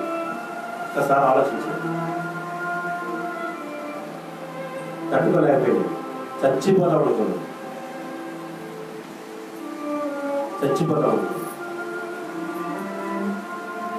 ఆదరించవలసిన నీవు, ప్రేమించవలసిన నీవు, కరుణించవలసిన నీవు, దయ చూపించవలసిన నీవు ఒక్కసారి ఆ మాట అంటే ఇరుగు పొరుగు వారు కానీ కుటుంబస్తులు కానీ ఆ బిడ్డ హృదయం ఏమవుతుందో ఆలోచించారు. కానీ మన హృదయాన్ని ఆలోచిస్తున్నారు దేవుడు. ఆలోచించాడు కాబట్టి ఈ దినం వరకు ఎలా నిలబడి మాట్లాడగలుగుతాను. నేను ఆస్తి దాచేసుకున్నానంట, బంగారం దాచేసుకున్నానంట. అందుకని నాకు ఇటువంటి గతి పట్టిందట, ఈ యాక్సిడెంట్ అయిందట. అయితే ఒకరోజు బైబిల్ గ్రంథంలో కొత్త నిబంధనలో ఒక అధ్యాయంలో ఒక మాట జరిగింది. యేసు ప్రభు మాట్లాడుతున్నారు. ఏమంటే, అయ్యా వీడు పుట్టగుట్టివాడిగా పుట్టుటకు వీడు పాపము చేశాడా, లేతే వీరి కన్నవారు పాపం చేశారా అని ప్రశ్నించగానే ప్రభు అన్నారంట, వీడు కానీ వీడి కన్నవారు కానీ పాపము చేయలేదు, కానీ కేవలం వీడు దేవుని మహిమపరచడానికి మాత్రమే వీడు పుట్టగుట్టివాడిగా పుట్టాడని ప్రభు సెలవిచ్చాడు. చెప్పట్ల కూడా దేవుని మహిమపరచండి. అంతవరకు నా హృదయం చిరిగిపోయింది, అంతవరకు నా హృదయం మరణవేదన పడింది, అంతవరకు నా హృదయం చెట్లాముక్కలైపోయింది. నేను బ్రతుకు ఆశపోయింది నాకు. ఎప్పుడైతే ఆ మాట చదివానో దేవుడు వాదార్చాడు, దేవుడు బలపరిచాడు, దేవుడు నా స్థితిని మార్చాడు, నా ఆలోచన మార్చాడు. ప్రభువా, నేను నీకు కావాలా, నేను మహిమపరచడానికి కదా బ్రతికించావు, లేకపోతే నేను అప్పుడే చంపేసేవాడిని. నా పక్కన వాడు చచ్చిపోయిన చాలని కారణం అంటే నేను నీకు కావాలా. కానీ నా తండ్రి అన్నాడు, ఇది మనల్ని మోసం చేశాడని, కాబట్టి వీడికి గతి పట్టిందని. నా తల్లి అంటుంది, ఇది మోసం చేశాడు కాబట్టి వీడికి గతి పట్టిందని. నా సోదరు అంటుంది, నా సోదరుడు అన్నారు. కానీ నేను చేసిన మేలులు గమనించలేకపోయాడు, నేను చేసిన సహాయం గుర్తించుకోలేకపోయాడు. ఈరోజు ఏమన్నారు చెప్పండి, ఏమన్నారు? వీడు మమ్మల్ని చేశాడు కాబట్టి మన మాట అలాగే ఉంటాయి. మన పక్క వాడు ఎవరైనా ఏమైనా నాశనం అయిపోతే మనం ఏమన్నా తెలుసా? అందుకే నా మాట వెళ్ళాడు కాబట్టి నాశనం అయిపోయాడు, నన్ను తిట్టాడు కాబట్టి ఇలాగైపోయాడు అంటూ ఉంటాం. కానీ చూడండి, అప్పుడు మనసు తట్టుకోపదు, కడుతో వైద్యము పెట్టుకుని బయటికి వెళ్ళిపోయినాడు, ప్రేమించన్నాడు. అయ్యా ఎవడో చెప్తే పరిగెట్టుకుని పారిపోయి లోతుని కాపాడని పరిగెత్తాడు అబ్రాము. అందుకనే అబ్రాము ఆశీర్వదించబడ్డాడు, అబ్రాము ఆశీర్వాదకర్తగా జీవించాడు. హల్లెలూయా. ప్రియులారా, గమనించుకోండి, ఇంకా చక్కని మాటలు ఉన్నాయి చెప్పాలంటే. ఒకరిని బట్టి ఒకరికి ఆశీర్వాదం రావాలి. మనల్ని బట్టి మన కుటుంబంలో భర్తకైనా రావాలి, భార్యకైనా రావాలి, పిల్లలకైనా రావాలి, తల్లిదండ్రులు రావాలి, ఇరుగు పొరుగు వారికి రావాలి.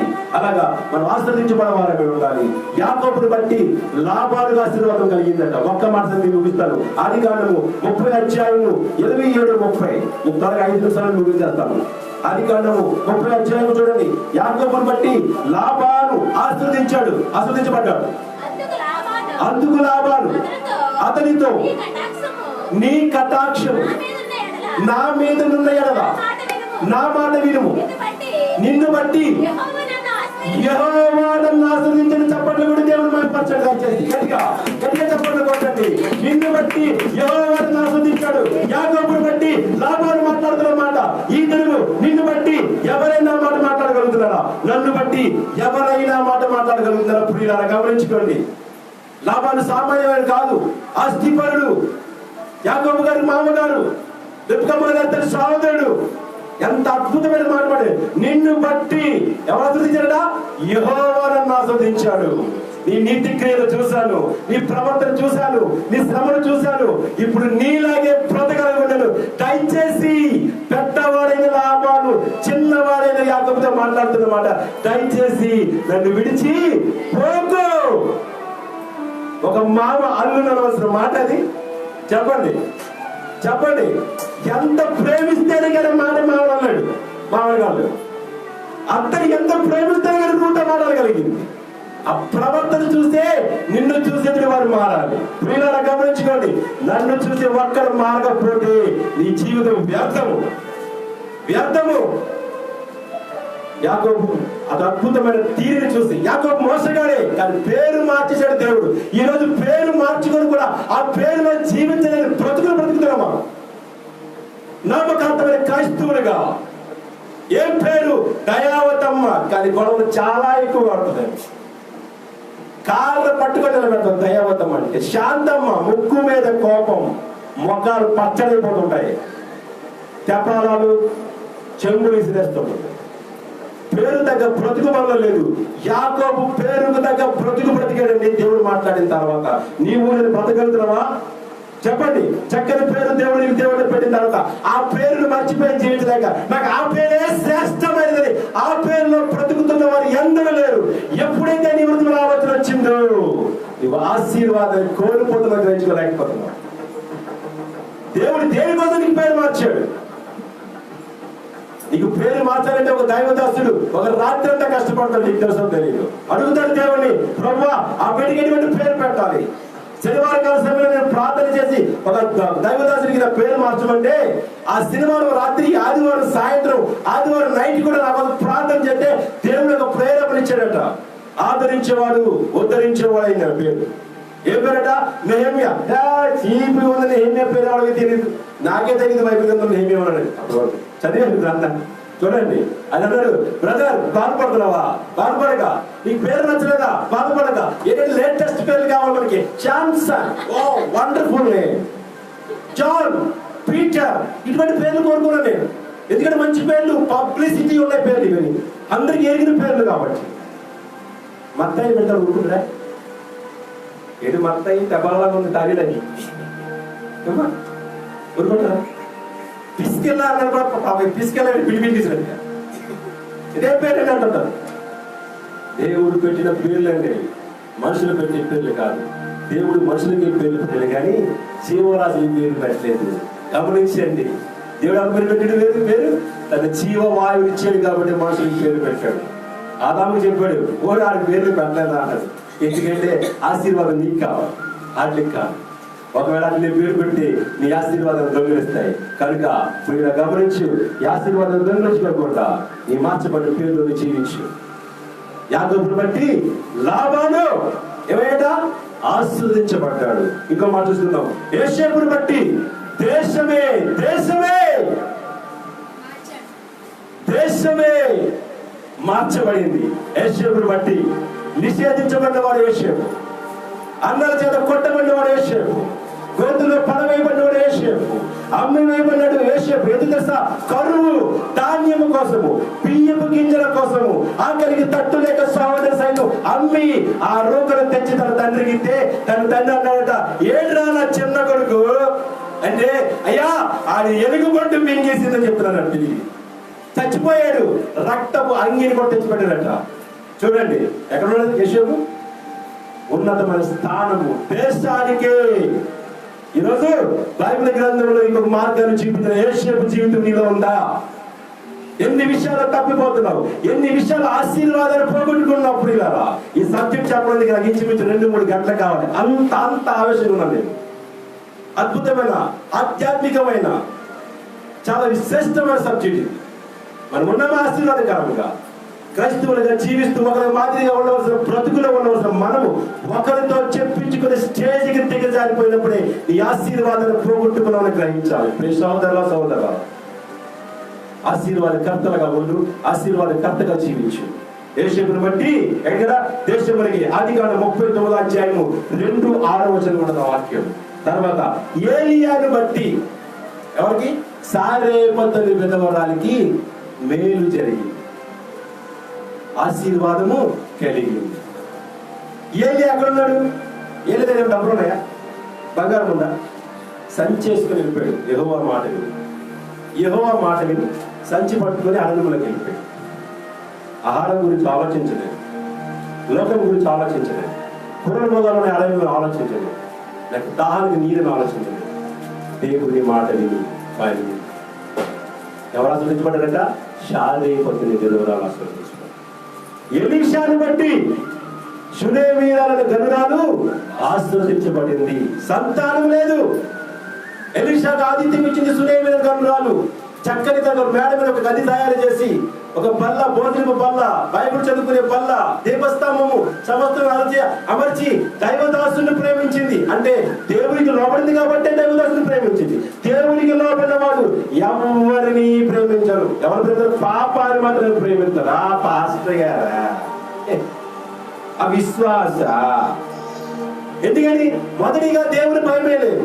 అంటే మొదటిగా నీ ఆశీర్వాదాన్ని నువ్వే పోగొట్టుకుంటున్నావు. మరి ఆశీర్వాద కర్తగా ఎలాగుండగా ఎలీషాను బట్టి ఎవరట? షూనేమీయురాలైన గనురాలు ఆశీర్వదించబడింది. ఇంకొక అద్భుతమైన మాట చెప్పి ముగిస్తాను. ప్రసంగం ఎవరికి నచ్చిందో అందరూ చెప్పండి కొట్టండి. ఎవరికి హృదయాన్ని తగ్గుతుందో చెప్పండి. యేసు ప్రభు మాట్లాడిన మాట నేను చెప్తాను. ఒక ఆమెను దేశంలో అందరూ నిషేధించారు.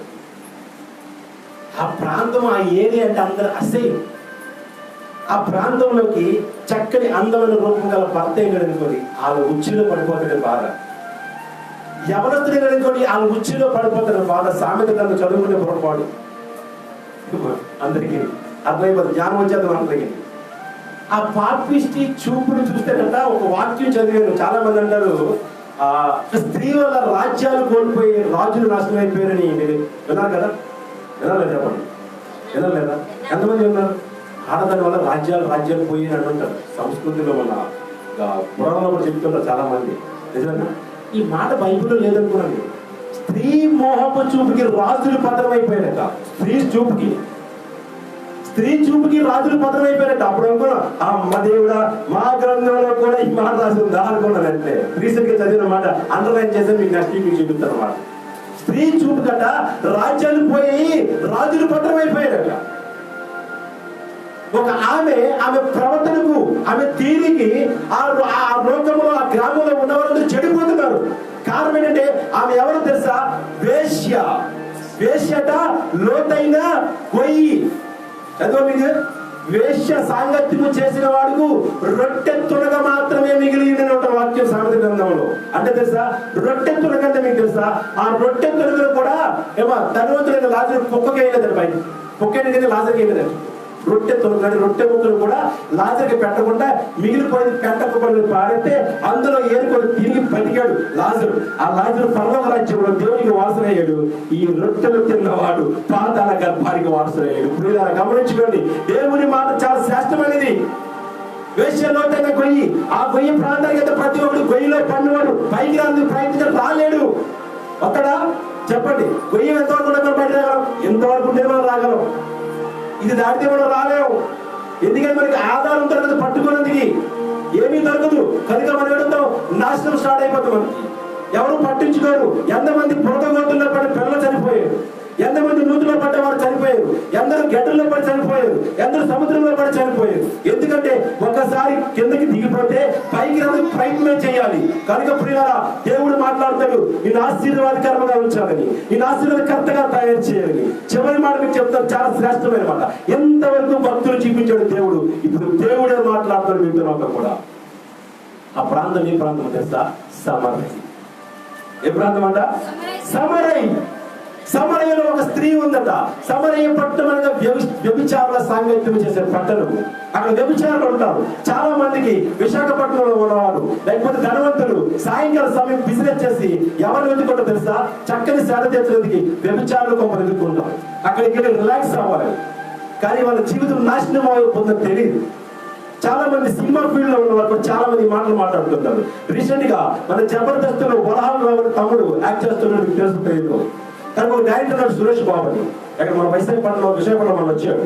అతనితో ఫోన్ అని మాట్లాడి అతను నాకు ఫోన్ చేశాడు. ఎవరు తెలుసా? బ్రదర్ మీతో మాట్లాడాలి, చెప్పండి అయ్యా. ఏంటంటే మన బ్రదర్ ఉన్నాడు కదా వరహాలు బ్రో, పొట్టుకుంటుంది 4 నంగులని. అతనికి చిన్న పెళ్లి సంబంధం చూసి పెట్టండి అన్నది. సరే ప్రయత్నం చేస్తాను బ్రదర్ అన్నాను. సినిమా యాక్టర్తో సినిమా డైరెక్టర్ మాట్లాడుతున్న ఊహించలేదు. చూడండి, సినిమా డైరెక్టర్ నాకు ఫోన్ చేసి మాట్లాడుతున్న ఊహించలేదు. బ్రదర్ నేను మిమ్మల్ని గురించి విన్నాను అంట. నా గురించి ఎట్లున్నావో తెలియదు, నా గురించి దేవుడు లేదనుకున్నాను, నువ్వు కూడా విన్నావా అనుకున్నాను. ప్రభు ఎంత గొప్పవాడిది. ఆన్ ద వే డ్రైవింగ్ లో నన్ను సురేష్ బాబు ఫోన్ మాట్లాడుతున్న డైరెక్టర్ అంటే ఏమంటే ఇది చక్కని సంబంధం చూడండి, 5 అడుగులు పర్లేదు, 4 అడుగులు పర్లేదు. ఆయన ఏమంటే తెలుసా? మా జీవితం అండి వ్యభిచారులు గొప్ప, మా వృత్తి వ్యభిచార సాంగత్యం, మద్యపాన సాంగత్యం. లోనికి వెళ్ళి యాక్ట్ చేసి లోనికి వెళ్ళి సిగరెట్ తాగాలి, మందు తాగాలి, సాయంత్రం అయితే వ్యభిచార కొంపలో వారితో సాంగత్యం చేయాలి. ఈ మా బ్రతుకులు. అటువంటి బ్రతుకులో జీవిస్తున్న మేము శ్రేష్టమైన దేవుడు మమ్మల్ని పట్టుకున్నాడు. కనుకనే ఆ సాంగత్యానికి దూరం ఉంది. మేము ఆ సహవాసము దేవుడితో సిద్ధపాటు చేసుకున్నామండి. మేము సినిమా యాక్టర్లో కదా, సినిమా డైరెక్టర్లో కదా అని మమ్మల్ని తక్కువ చూసి ఆ సోదరి సంబంధం చూడుతున్నాం. అనేకండి నర్సీపట్నానికి 8 ఎకరాల భూమి ఉంది, వారసుడి చక్కని ఇల్లు ఉంది. అతని కోసం చక్కని సంబంధం చూసి పెట్టండి. బ్రదర్ అని చేతులెత్తి బతిమలాడి చూస్తానయ్యా అని చెప్పండి. అప్డేట్ ఈ రోజు ఒక్కరోజు వాగ్దానం పంపించకపోతే మీరు అపోహలు తెలియదు. కానీ జబర్దస్తులో ఉన్న వరహాలరావు 12-25 నిమిషాలు చూస్తారు వాగ్దానం పంపిస్తున్నానా లేదని. 12-25 తర్వాత please send me today promise God promise అని ఒక మెసేజ్ పెడతాను. నేను ఇంకా చూడలేదు, ఇప్పుడు అలాగే వెయిట్ చేస్తాను. వాయిస్ మెసేజ్ పెడతాను. బ్రదర్ వాగ్దానం పంపించిన స్టేటస్ లో పెట్టుకోవాలి, వాగ్దానం పంపించని నా స్టేటస్ లో పెట్టుకోవాలి. దేవా ఎంత గొప్ప కరువయ్యా నువ్వు. అడిగి అడిగి అడిగి వాగ్దానం పెట్టించుకుని ఏర్పాటు చేసుకోండి. దేవుడు నామమున స్తోత్రం కలిగింది కాక. హల్లెలూయా.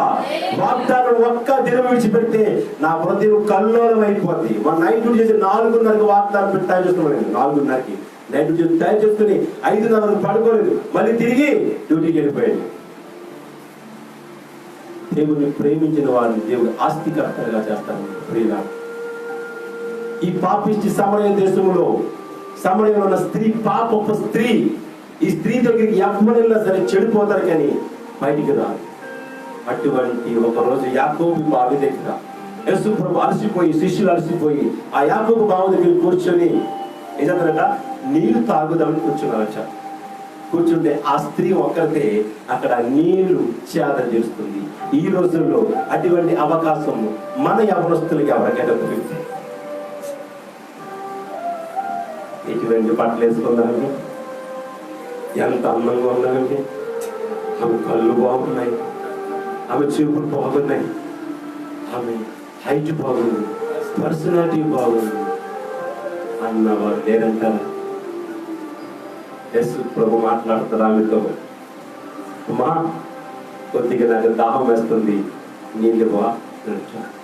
ఆమె గురించి అతని గురించి విన్నది ఆమె, ప్రభువా నీకు దాహము తీర్చగల సమర్థులా, ఈ నీరైతే కేవలం నీ దాహం తీస్తుంది, నేను ఇచ్చి నీళ్ళు తాగితే జీవజలపు ఊటాన్ని. ఒకసారి ఆలోచించుకో. ఆమె అంతవరకు వ్యభిచార కోపంలో జీవిస్తుంది, అంతవరకు వ్యభిచారం చేసుకుని బ్రతుకుతుంది, అనేక సహోదరుల్ని వ్యభిచార కోపంలో దింపుతుంది. ఒక వ్యభిచార స్త్రీగా మార్చబడిన ఆమె డబ్బుకు అలవాటు పడిపోయి, సంపాదనకు అలవాటు పడిపోయి, బంగారం కొనుక్కొని స్టేటస్ మారిపోయి హోదా సంపాదించుకొని చివరికి తనతో స్నేహం చేసిన వారిని కూడా అదే మార్గం తెలుసా, నాలాగా నువ్వు ఒకరోజు ఉన్నత స్థాయిలో ఉంటావని. కానీ తన దీన స్థితి ఏమో తనకు తెలియదు. దేవుడు మాట్లాడుతున్నాడు, నేను ఇచ్చి జలమును తాగివాడు నీళ్లు తాగవాడు జీవ జలమును తాగినవాడట. హల్లెలూయా. అంటే నీ జీవితంలో ఎప్పుడు దాహలేదు. నిన్ను ఎవరైనా మంచివాడని చెప్పినప్పుడు నీ హృదయం ఎంత ఉప్పొంగుతుందో తెలుసా, ఎంత ఆనందపడుతుందో తెలుసా, గమనించుకున్నావు ప్రియుడా? చెప్పండి. ఆమెతో మాట్లాడుతున్న ప్రభు, అమ్మా నీకు 6 భర్తలు, 7వ వాడు ఉన్నాడు కూడా కాదు, నీ వాడు కాదు, ఉన్నవాడు కాదు. అంటే ఆమె అరికాలు మొదలుకొని తల వెండి చెమటలు పట్టేసాయి, ఒళ్ళు కబలించింది, రోమాలు లెగిసిపోయి శరీరం అలజడి పుట్టింది. వెంటనే పిండి పారేసి ఈ నీచమైన కోపమైన బ్రతుకులను బ్రతుకుతున్నాను ప్రభు అని అక్కడ పిండి పారేసి వెళ్ళిపోయి ఎదిందట. 10 మందిని వెంట తీసుకొని వచ్చి అందట, ఈ రోజు దేవుడు జీవజలమైన మాటలు మాట్లాడాడు, జీవజలమైన జీవితాన్ని నాకు ఇస్తానన్నాడు. నా లైఫ్ లో ఎప్పుడు కూడా కొదువు లేని సమృద్ధి జీవనం దేవుడు ఇస్తా అన్నాడు. నేను చనిపోతే పరలోక రాజ్యానికి చేస్తాను. అంత గొప్ప దేవుడు మాట్లాడిన మాటను పట్టుకొని బయలుదేరిందంట. ఎవరికంట? మాదిరికరంగా మారిపోయిందండి. వ్యభిచారులకి ఎవరికంట? చెప్పండి పడండి. ఒక వ్యభిచారం చేసుకున్న స్త్రీ మరొక వ్యభిచారం మార్చాలని ప్రయత్నం చేస్తుంది. నీతిగా బ్రతుకుతున్నావా? సత్యంగా బ్రతుకుతున్నావా? నువ్వు ఎవరినైనా మార్చగలుగుతున్నావా? నీ జీవితం మాదిరిగా ఉందా? చెప్పండి, ఉందా? ఒకరు మార్చలేవు. మన కుటుంబస్తే మన మాట వింటడానికి కారణం ఏంటంటే నీ ప్రవర్తన సరిగా లేదు కాబట్టి. దేవుడు ముందు నీకు నువ్వుగా నిలబెట్టుకో, తర్వాత నీ మాట వినివరాలని చేస్తానన్నాడు. ముందు నా మాట విను, తర్వాత నీ మాట వినివరాలని చేస్తానన్నాడు. అటువంటి దేవుని మాట వినకుండా ఎటువంటి నీచమైన బ్రతుకులో బ్రతుకుతున్నాం మనం గమనించినట్టు ప్రియులారా. మద్యానికి, నిద్రకి, తిండికి, సోమరితనానికి బానిసలైపోయి బ్రతుకులో ఉన్నాము. నాకు ఒక్కరోజు నా భార్య అంది, నేను కష్టపడి పని చేస్తాను అంటే ఇలాగంది నా భార్య. నట్టమాము నా తల్లిదండ్రులకు ఇష్టమైన పని చేస్తే నా అత్త వాళ్ళకి ఇష్టం కుదిరి నా దేవుడు ఒకసారి చేసే ప్రమాణాన్ని జ్ఞాపకం చేసుకుని హిందువులు కూడా ప్రమాణం చేస్తారు. నాది చేస్తాను, నేను ప్రమాణాలు చేస్తున్నాను. నేను బ్రతికినంత కాలం కష్టములు, బాధలు, శోధనలు, వేదనలు, సంతోషములు నిన్ను విడిచిపెట్టి వెళ్ళిపోకుండా నీతో నేను జీవిస్తానని ఒక ప్రమాణం చేసిన తర్వాతే నీకు వివాహం అవుతుంది. నా భార్య మాట అన్నప్పుడు నేను వడ్డీలు కట్టలేకపోతున్నాను, అప్పుల బాధ అయిపోతున్నాను, నేను చూడలేకపోతున్నాను, రాత్రిలో బాగా కష్టపడుతున్నానంటే నేను నాకేం చెప్పాను సార్, నీ అడుగు ఏ రోజైనా పనికి వెళ్ళాలని అడిగిపోయిన రోజు ఆ రోజు ఆఖరి రోజు అయి ఉండాలి. నేను చచ్చిపోతే నేను పనికి బ్రతికున్నప్పుడు దేవుడిని నాకు చెప్పాడు, నువ్వు నా భాగస్వామి, నువ్వు నా కొరకు ఏమి చేయవు, కష్టపడద్దు, ఇంటి పనులు చేసుకో, నువ్వు చేయవలసిన ఒకే ఒక పని చేస్తా, శ్రేష్టమైన పని ప్రార్థన ఒక్కటి. నువ్వు ప్రార్థన ఒక్కటే చేయి చాలు. నువ్వు అడుగు బయట పెట్టద్దు. నువ్వు ఏ రోజు పనికి వెళ్ళావో ఆ రోజు నేను మరణించిన వారితో సమానము. నా దేవుడికి నేను చేసిన ప్రమాణాలను జ్ఞాపకం చేసుకొని మీ అందరి సాక్షిగా, భూలోకం సాక్షిగా నేను చేసిన ప్రమాణాన్ని నేను మీకు జ్ఞాపకం చేస్తున్నాను. భార్యకు ప్రార్థన చేయి చాలు. కష్టపడదు. ఎవరికి కష్టపడదు తప్పు అంటారా? తప్పు కాదు. కష్టపడదు తప్పు కాదు, తప్పని అన్నాం. కానీ నేను శ్రేష్టమైనదని ఎన్నుకున్నాను, మర్యాద ఎన్నుకున్నాను. దేవుని మాటలు విను, దేవుని మాటలు చెప్పు చాలు. కష్టపడ్డదానికన్నా ఎక్కువ పని. రాత్రి 2-3 గంటల వరకు కష్టపడితే దేవుడి మాట నాతో మాట్లాడుతుంది. ప్రయాసపడి ఒక ఒడియా సహోదరికి మాట చెప్తే ఒళ్ళు గగ్గలు పుట్టి నడుతూ నిలబడిపోయి నిలబడి మాట్లాడుతాడు. అన్న నువ్వు ముందు అర్జెంటుగా మాటలకు చెప్పు, తర్వాత ఇంటికి వెళ్తానన్నాడు. డ్యూటీ విడిచిపెట్టిన తర్వాత ఒడియావాడు ఏదంటే ఏదన్నా ఒకసారి చెప్పు. 10 గంటలకి దేవుడు నాతో ఆ మాట మాట్లాడాడు, 12:30కి దేవుడు నాతో ఆ మాట మాట్లాడాడు, 3:30కి రాత్రి దేవుడు ఆ మాట మాట్లాడాడు. నేను వెంటనే ఆ పని విడిచిపెట్టాను ఆయన అన్నాను. నాని యూట్యూబ్లో మీ కార్యక్రమాలు మేము చూస్తాం, మీ సంఘాన్ని మేము చూస్తాం, ఎంత అద్భుతంగా నడుస్తుంది సంఘం అని ఆయన ఒక ప్రశంస మనం తెలియజేస్తున్నాడు. అంటే దేవుడికే కదా మహిమ ఘనత దేవుడికి చెందాలి. నాకు ఆలోచించండి, మనం ఒకటి ఆశీర్వాదంగా ఉండాలి. భార్య భర్తలు భార్య పిల్లలు తల్లిదండ్రులు ఒక వేశ్య వ్యభిచారి స్త్రీ 10 మందికి ఆదర్శంగా నిలిచింది. నువ్వు నేను గుండు కొట్టుకొని చెప్పడం ఆత్మ వర్తించేవాళ్ళు చెప్పడం పండించాలి. ఇంకోటి చెప్పమంటారా? లోకంలో అందరికన్నా నిత్యమైన వాడు ఎవరు తెలుసా? చెప్పమంటారు నపుంసకుడు. అంటే మీకు ఎవరికి అర్థమవుతుంది, కొచ్చేవాడు. ఎవరట? కొచ్చేవాడు. పూర్వం రాజుల దగ్గర కొచ్చేవాడు పనిచేసేవాడు. రాజు కింద నీకు తెలుసా? నపుంసకులను ఏర్పాటు చేసుకోవాలి. ఆడవాళ్ళకి కూడా నపుంసకులకి సంసార పనులు ఏర్పాటు చేసేవారు, వాళ్ళకి సహాయం చేసేవాడు. ఎందుకంటే ఆడ చంద్రుడు మగోడు చంద్రుడు దేనికి పనికిరాదు. ఆడ కామకులు మహోత్పత్తుల బాధలు భావాలు ఉండవు, అందుకనే వాళ్ళని నియమించేవాడు. అటువంటి నపుంసకుడు సైతము ఏమన్నా పిలుపుగా ఆపి వెళ్ళద్దు ఉంచావు ముందు అర్జెంటుగా. ఈ బైబిల్ గ్రంథం శ్రేష్టమైన పరిశుద్ధ గ్రంథంలో ఒక మాట చదివాను. ఆ మాటకి అర్థం చెప్పి నువ్వు నన్ను విడిచి వెళ్ళి పెట్టుకొని రథం మీద వెళ్ళిపోతున్న పిలుపు నిలబెట్టి ఏ బాప్తిజం కావాలా? నీళ్ళు అక్కడ ఉన్నాయి, అతను చెప్పిన మొత్తం నీళ్ళు అక్కడ ఉన్నాయి, బాప్తిజం అతను కూడా మార్చేది గ్రంథం. ఎందరు మార్చిన గ్రంథము. నిన్ను నన్ను ఎందుకు మార్చడం తెలుసండి చెప్పమంటారా? ఒక్కరు చెప్పమంటారా? మనం మారేమనుకుంటున్నాం కానీ మస్కా కొడుతున్నాం. మారేమంటూ మస్కా కొడతారు. ఆ మస్కాలోనే దేవుని మాట మరిచిపోతారు. మారేమంటూ మస్కా కొడతారు. ఆ మస్కాలోనే దేవుని మాట మరిచిపోతారు. మనసే మారాలి, మారిన మనసు దేవునికి మనసు మార్చుకొని సమరయ స్త్రీ మనసు దేవుడికి ఇచ్చింది. ఫలితాన్ని బైబిల్ గ్రంథంలో చూపించాడు దేవుడు. ఒక నపుంసకుడిని బైబిల్ గ్రంథంలో చూపించాడు దేవుడు. అందుకనే జెబెదయ తల్లి మాట్లాడుతుంది, భార్య కుమారుడిని ఈ రాజ్యంలో లెఫ్ట్ అండ్ రైట్ నా కొడుకు కావాలి కనిపించాలని ఉంటుంది. అది మీ చేతుల్లో ఉన్నాడు దేవుడు. ఈ దినమున దేవుడు ఆశీర్వాదం మనకు కావాలన్నా ఆశీర్వాదకర్తలుగా మనం నియమించాలన్నా, ఏమన్నా ఆశీర్వాదం మనకు కావాలన్నా, ఆశీర్వాదకర్తలుగా మనం నియమించాలన్నా మనం ఏం చేయాలట? నిద్రపోకూడదు, దేవుని మాటలు వినాలి. ఏం చేయాలమ్మా? దేవుని మాటలు వినాలి. ఆశీర్వాదం మనకు కావాలన్నా, ఆశీర్వాదకర్తలుగా మనం నియమించాలన్నా ఎలా ఉన్నట?